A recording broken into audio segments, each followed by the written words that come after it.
All right, welcome back. Joining us live now with some of the films out this weekend, including at TIFF, of course, is Richard Crouse, host of the Last Call podcast and the hardest man in Toronto these past few days. Yeah. Richard, great to see you again.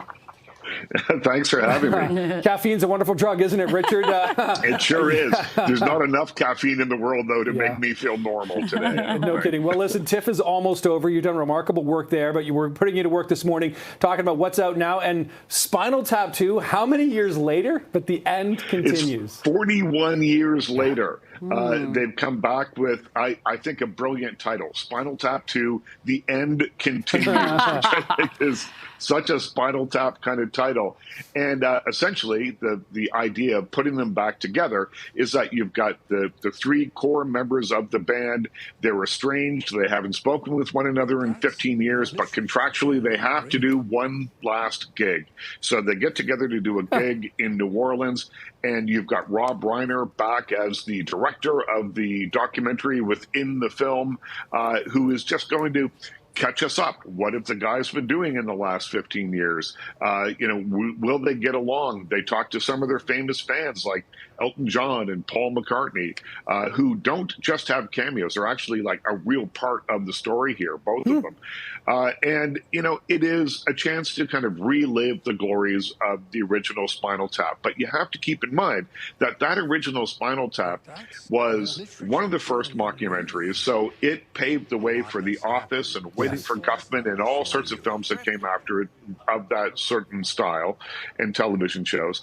And it's a classic, like a stone cold classic. So funny all the way through, lines that we still quote today, turning it up to 11, all that kind of thing. Yeah. So you can't really recapture that lightning in a bottle in a film like Spinal Tap 2, but it was kind of fun to spend a little bit of time with those characters again. So Spinal Tap, The End Continues, is in theaters this weekend. Okay, exciting. And Richard, I think Downton Abbey is coming up on par with how successful a franchise Doctor Who is in terms of how they've gone from a television show to movies. And now we have Downton Abbey, the grand finale.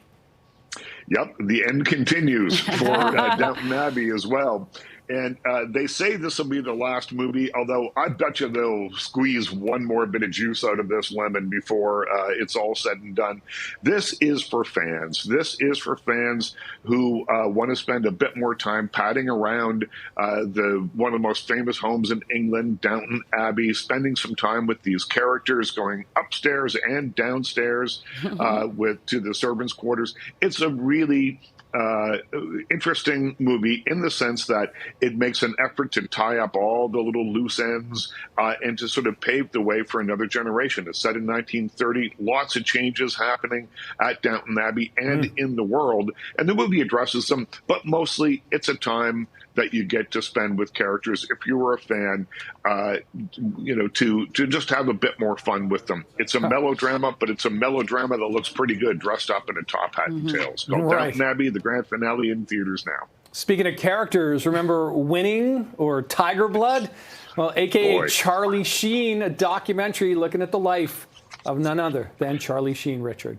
Yep, it's on Netflix right now, and he is not remorseful. He is telling his story, but it's not with a great, he's not apology. This is not an apology tour. This is a movie that just has him saying, listen, I did this, that's why I did this. And he walks through the scandals. There's a bit of new material in here as well, but mostly it's a chance for Charlie Sheen, I think, to who's been sober now for 8 years, to reemerge in the public and tell his side of the story. And the first one, there's two parts here. The first one is quite entertaining. The second one, a little less so, but still, if you were a Charlie Sheen fan and want to get behind the scenes at Two and a Half Men and some of his more successful projects, this movie will take you there, called A.K.A. Charlie Sheen, and it's on Netflix right now. Yeah, I think I fell in love with him in Ferris Bueller's Day Off in that police scene with Jennifer Grey. Yeah, he was the bad boy. Okay,